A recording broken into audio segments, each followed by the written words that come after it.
This is your ultimate stop for everything sports. The Golden State Media Concepts Sports Podcast. Should I say more? From the NFL, MLB, the NBA to MMA, it's all in here. The Golden State Media Concepts Sports Podcast. Listen now.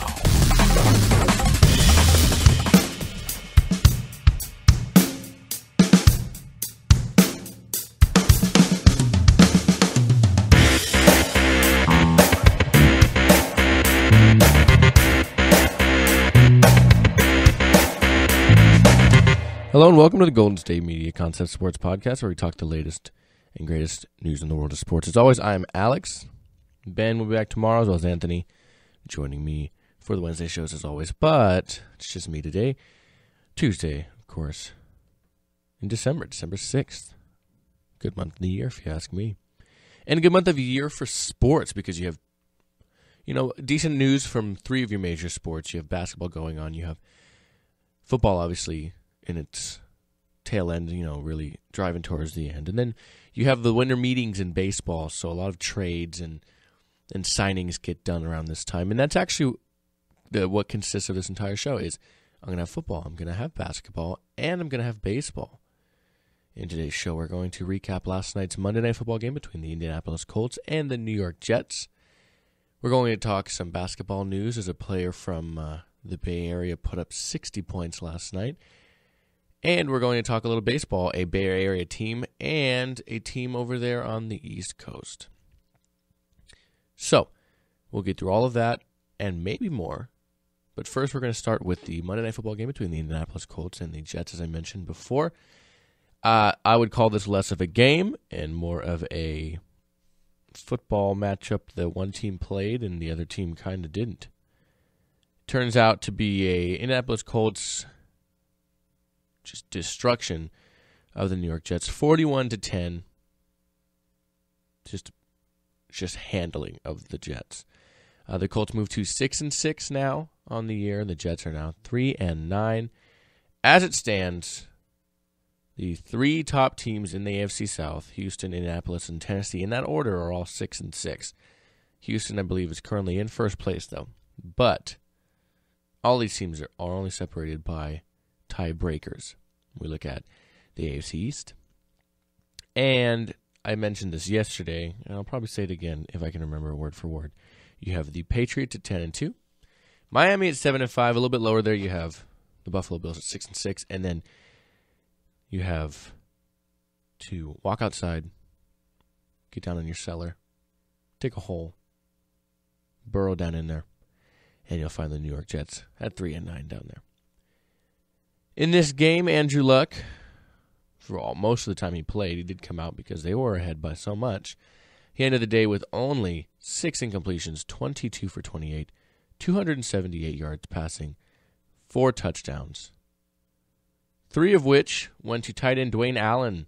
He had he had 4 catches, 3 of which were touchdowns, 72 yards for him.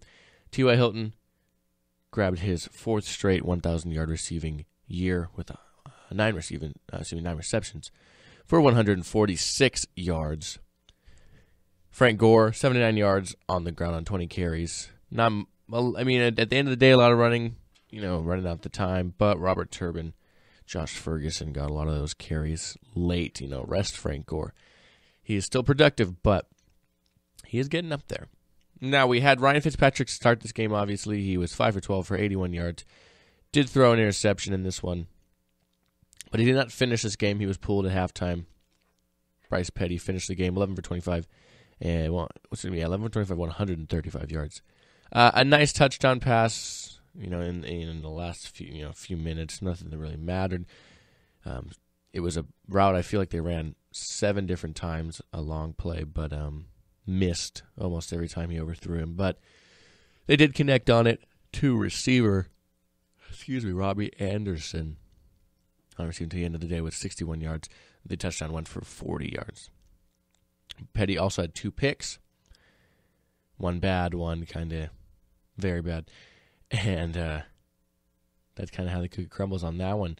The Jets, they have this front line. You have Leonard Williams, you have Muhammad Wilkerson,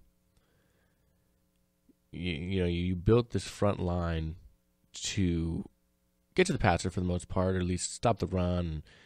A lot of different reasons why you have these guys up there, the 3 first-round picks that they have on the front lines. And they are second to last in the NFL in that category of sacks. They did not get a sack after about the first quarter. Second quarter around then, they got 1 for 7 yards, but I'd say it's a little bit more of a coverage sack than it was a rush sack along those lines. This defense is just bad. Andrew Luck had his way with them. Dwayne Allen did. T.Y. Hilton was, Lord, was he open. I would bet him. I would have bet on him being open every play. Every time I threw it to him, it's like he was just absolutely wide open. You look at the defense for the Jets. The leading tackler, was Leonard Williams. 3 on his own. He did have 10 total tackles. But, again, they're on the field so much they had to have a lot of tackles. Mike Adams on the Colts, his first interception of the year. Darius Butler with 1. Daryl Morris with 1. Just a bad day for the Jets. This was one of the bad Monday night games. There's been a few this year. But this one was bad. I had no interest in finishing this game, yet I did at the same time. Surprised I watched all of it. We look at the team stats. The Colts outgained the Jets 421 to 250. And the possession time by far was in favor of Indianapolis, 38-24 to 21-36. Obviously, the Colts led the turnover battle in a good way. Only 1 for them, 3 for the Jets. And they outgained first downs on the Jets 27-13. Not to mention, there wasn't a lot of huge penalties in this game. Not many penalties to speak of, but 6 for 90 for the Jets. Only 36 rushing yards as a team. It's not how you win football games. No. 52 plays to 70 of Indianapolis. Same amount of drives. Just a bad day. The Jets, I don't know if they're, they went away from Fitzpatrick in this one. I don't know if we see them starting Bryce Petty again next week, as he did start a game this year when Fitzpatrick was hurt. I'm not really sure what they're going to do. But they're 3-9 as it stands. The rest of the way, their schedule isn't going to help them much. They have probably a game that might be one of the most boring games of all time this next upcoming weekend, and that's the 49ers going to play the Jets. They're playing that one at home, though. So the Jets will be visiting Levi Stadium and playing the 49ers. That game sounds awful. And they have the Dolphins, the Patriots, and the Bills all in the division to finish the year off. I don't care who wins the 49ers game, nor do I know who will. It could be a tie at 0-0. It could be how bad the defenses are. It could be a 30-30 tie. I really don't know. Or one team can actually win. Who knows? The Dolphins, I imagine, will beat them. The Patriots, I imagine, will beat them. And the Bills, I imagine, will beat them. Although the Patriots did play a closer game to them just a week ago, 22-17. So, these division teams play a little stronger against each other. But that's 4 straight losses. They bookended 4 straight losses, then 2 wins against the Ravens and the Browns, and then 4 straight losses. So 2 different times this year they've had 4-loss streaks. I see them pretty much finishing. Oh man, I could see them winning one more game, so 4-12.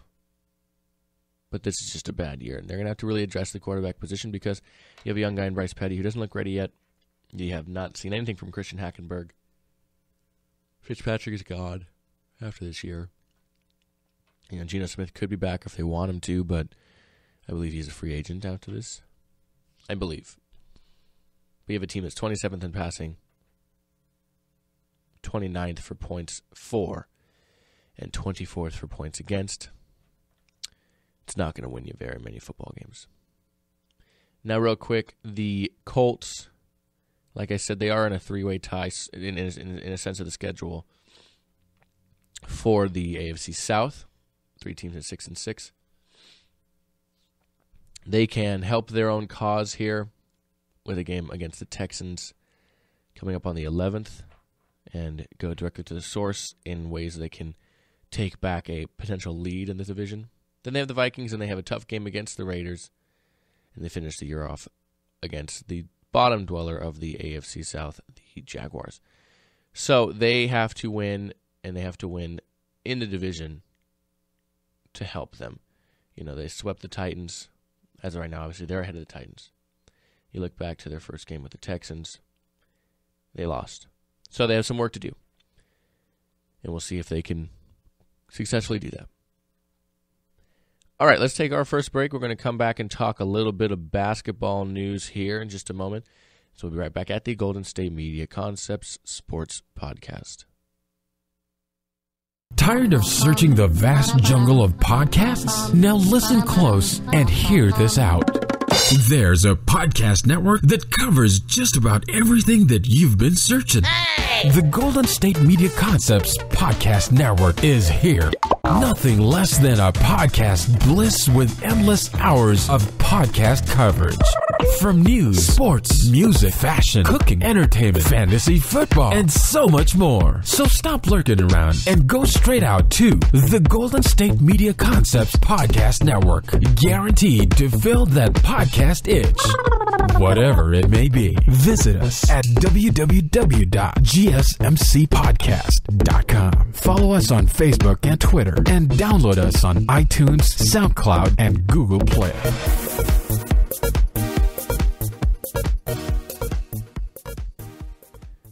And welcome back to the Golden State Media Concepts Sports Podcast. So last night there was a lot of close wins in the NBA. You had a 107-106 win for Houston over the Boston Celtics. You had the Memphis Grizzlies winning their game against New Orleans Pelicans 110-108. You had San Antonio over Milwaukee 97-96, 112-110 Portland over Chicago, Oklahoma City 102 over Atlanta 99. 116 over 112, Cleveland over Toronto, Washington over Brooklyn, 118-113. So a lot of close ones in terms of official scores. One close one though was not what happened in the Golden State Warriors game in the Indiana Pacers. 142-106 in favor of Golden State. And that is not the biggest news from this game. Shooting guard Klay Thompson absolutely erupted for a career-high 60 points in this game. The Warriors were up 114-79 with 1:22 left in the third when he left the game. At that point, his stat line was 21 for 33 from the field, 8 for 14 from three-point range, and 10 for 11 from the free throw line, in 29 minutes played. At that time, Indiana as a team converted only 26 field goals at the end of the third in the stadium. Oracle Arena, to be specific. Thompson was quoted as saying, "I felt like every shot I took was a good shot, just the way I was playing off my teammates. It's too easy to get open looks when you're running off of Zaza Pachulia, and Draymond Green all night. I think it started for me when I got a few layups in the beginning. That always opens up my game whenever I'm active off the ball. That's when I'm at my best." So, Thompson is the first player in the shot clock era to score 60 points with fewer than 30 minutes. Now, obviously, that is not a NBA record. We have a lot of guys that have more, obviously, going as far back as 100 points in one game. Kobe scored 81, I believe, in the early 2000s. Through Thompson's 60 points were the most, though, through three quarters since Kobe's 62 in December of a 2005 game. Thompson's previous career high was 52 points, and that was last season against the Kings, in which he had 37 third-quarter points. I remember that one pretty well. That one hurt as a Kings fan. But this game was out of hand quick.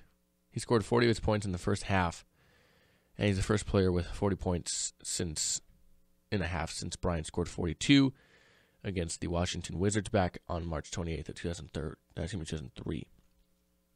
He's also the first player to score 40 points in any half since Chicago Bulls forward Jimmy Butler registered 40 in the second half on January 3rd of last year. Actually, of this year, excuse me. So last season is what I meant. And to put it into perspective, Thompson registered the first 60-point game for the franchise since Rick Barry scored 64 points in 1974 versus the Portland Trailblazers. It's pretty impressive, if you ask me. Pretty impressive. I mean, when you're on a team with excuse me, Steph Curry, Kevin Durant, Draymond Green, a lot of good players who can score the ball, I'm not surprised he got that many open looks. I mean, again, the guy scored 40 points in the first half. You don't do that easily. He put the ball up 33 times, and he's responsible for 21 made shots. I mean, and that's just from the field. 8 for 14 from 3-point, 24 points right there. It's on 3-pointers alone. 10 points from your free throw line. So you're looking at 34 points just from 3-pointers and free throws. Not to mention your shots from field. I've always really liked Klay Thompson. You know, I played Washington State. My brother went to Washington State, so I always have kept a solid eye on the school and their sports, especially their football. But Klay Thompson did play there. He wasn't amazing in college. You know, I don't know if he was even as good to really even kind of predict the kind of things he has done in the NBA, honestly. And I mean, you look at Steph too. I mean, a lot of things he did in college too wouldn't exactly translate to looking at him as the player he has been in the NBA since he's gotten to the Warriors. Kevin Durant, he's been doing it for a while now. He was a lottery pick right up there early, obviously. People expect him to be good, and he consistently is. Those three together, yeah, I'm not surprised. I mean, I feel like it was more of a waiting game for something like this to happen. So very impressive, but they move on. You know, time to play another game. You can't lay on it too long. And now there's something I talked about I think last week maybe. Russel Westbrook averaging a triple-double in his game. He has extended that triple-double streak, though, now to a career-best 6 games. So 6 straight games for Russell Westbrook, 6 straight triple-doubles and 6 straight wins as they beat the Atlanta Hawks, as I mentioned, in the close scores, 102-99 with the day. He started 1 of 8 from the floor, but he finished with 32 points on 10 of 22 shooting, plus he had 13 rebounds, plus he had 12 assists. That's his 11th triple-double of the season. I don't know how somebody like him, I mean, not somebody like him, but, you know, a smaller guy in that sense, somebody quicker. I mean, I get why he gets in the paint. He's very quick. He's very agile. He likes to really, he's always just going. And so I get why he's always in the paint and getting rebounds, but, man, he gets them more than most guards in the NBA easily. You know, he really is an all-around player. He can shoot from the perimeter. He can pass very well. He can take it to the bucket. He can convert on those tough layups and get to the line. And the guy's just really good. He is really good. You know, there's a point where the Thunder had Kevin Durant, as I mentioned, you know, before. You have Russell Westbrook. And you had James Harden, who is easily the best player on the Houston Rockets. There's a point where you had all 3 of those guys. Now they only have Westbrook. And they're still winning games. And he's even more impressive now, I believe, because he's alone. He doesn't have those guys to play off of. You know, they don't take some of the scoring away from him. And then even last year when Durant was there, he was still scoring these, you know, consistent triple-double games. So I don't really know what to make of it. He is just something else with the way he does things, the way he scores, and the way he really produces for the team. You know, he got his triple-double midway through the third quarter. That's when he marked it. That's the 19th time he's completed the feat before the end of the third quarter. That's the most three-quarter triple-doubles in the NBA since the start of Westbrook's career, with former teammate James Harden and Steph Curry tied for second with 4. That's a big drop, if you ask me. But, man, the guy's good. His triple-double streak has pulled him within Michael Jordan's 7-game streak, the longest since 1989. He'll have a chance to match it this Friday as the Thunder host the Houston Rockets. And, obviously, like I said, former teammate of his, James Harden. The record for straight games with a triple-double is held by Wilt Chamberlain, the great all-time basketball player. He holds the record with 9 straight, and that it was in the 1967-68 season. So he has a chance to make it 7 and tie Jordan, and then he has to go 2 games from there. I would love to see him do it. I know Anthony would love to see him do it. Anthony loves Russel Westbrook, so I know Anthony would just absolutely love it. Maybe I'll ask him about it tomorrow a little bit. I'm sure he'd like that. All right, let's take our last break, come back. We'll talk a little bit of news in the world of baseball as the winter meetings got going this week. We'll take care of that, and we'll be right back at the Golden State Media Concepts Sports Podcast. Are you looking for help for your fantasy football team? Check out the GSMC Fantasy Football Podcast. Get today's best advice on who to start, who to sit, even who you should draft. From sleeper picks to red-hot lineups, they got it all covered for you. That's GSMCpodcast.com/fantasy-football-podcast. We'll cover traditional leagues, dynasty, PPR, even IDP leagues. When you need fantasy help, there's just one show to hit up. Don't forget to like them on Facebook and follow them on Twitter. Visit GSMCpodcast.com for more info.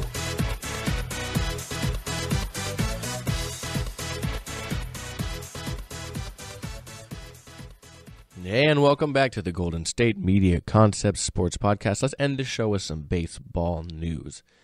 So, like I said, the winter meetings got going here this week. With one trade here Tuesday morning, though. The Boston Red Sox found an 8th-inning reliever and maintained what little financial flexibility they had in order to stay below the luxury tax threshold. And possibly, in doing so, put some faith in a third baseman that many thought could be on his way out.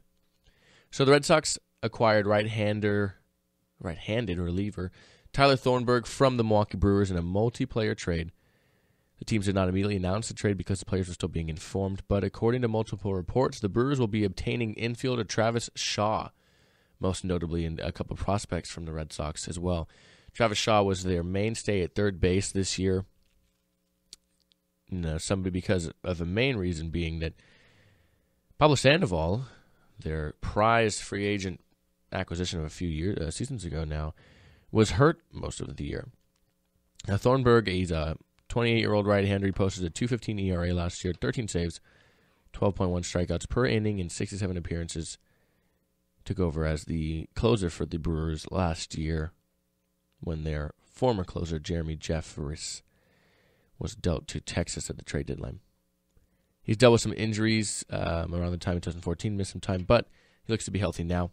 The Red Sox were looking for an upgrade as Koji Uehara and Brad Ziegler are going to be free agents this year. And they need to find a setup reliever with closing experience to pitch in front of their closer, Craig Kimbrell. Now, what's most important is he's also inexpensive. That's not a small detail for a team that is trying to keep their payroll below $195 million for luxury tax purposes. Thornburg only made $513,900 last year in this season and is eligible for arbitration for the first time.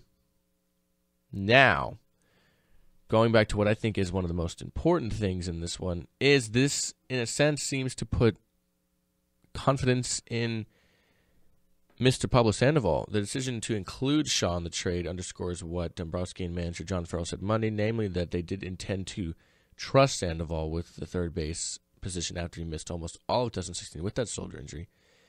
Since signing him to their 5-year, $95 million contract 2 years ago, he had a horrible 2015, reported to spring training this year, out of shape, lost the third baseman's job to Shaw. And even though Shaw kind of started to fade after the All-Star break, he did finish the year with 16 homers in 480 at-bats.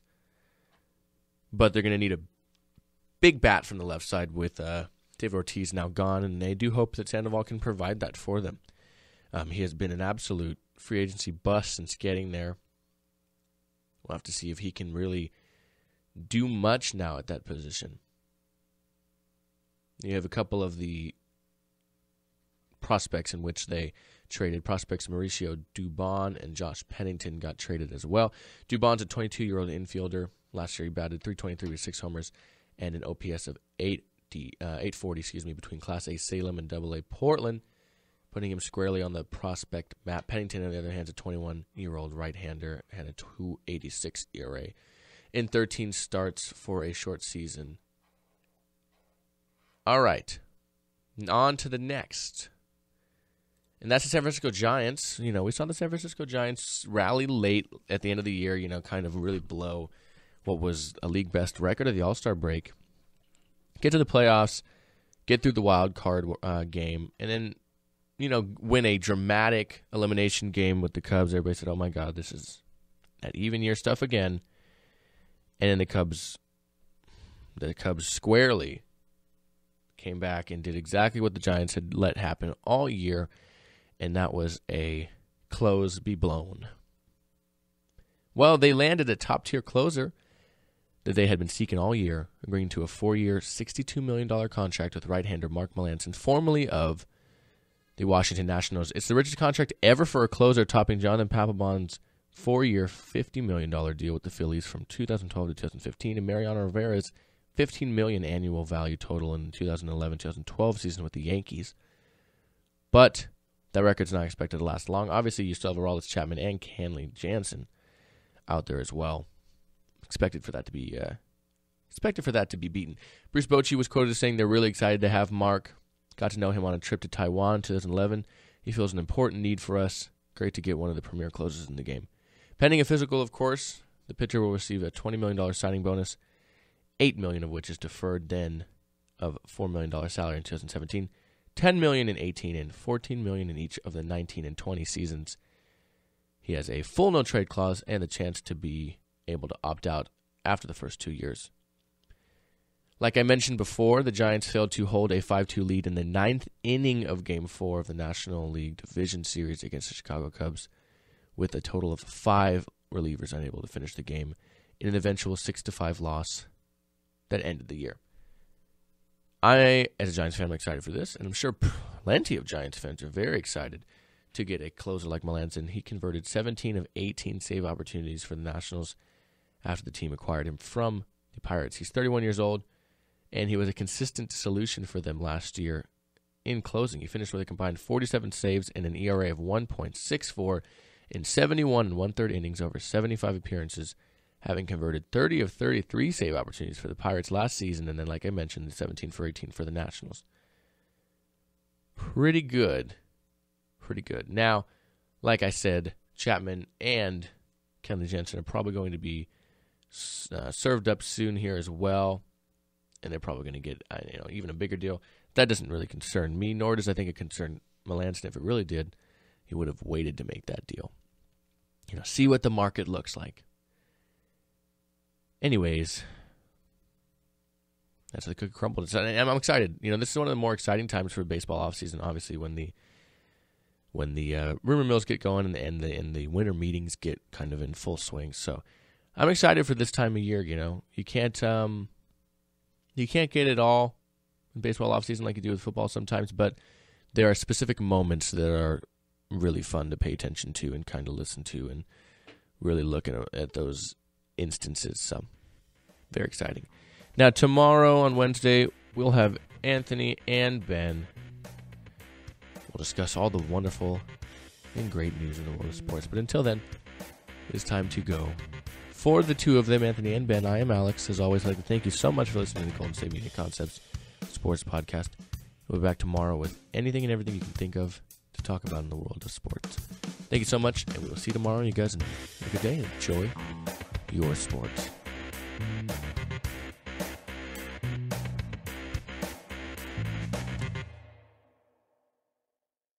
You've been listening to the Golden State Media Concepts Sports Podcast, part of the Golden State Media Concepts Podcast Network. You can find this show and others like it at www.gsmcpodcast.com. Download our podcast on iTunes, Stitcher, SoundCloud, and Google Play. Just type in GSMC to find all the shows from the Golden State Media Concepts Podcast Network. From movies to music, from sports to entertainment, and even weird news. You can also follow us on Twitter and on Facebook. Thank you, and we hope you have enjoyed today's program.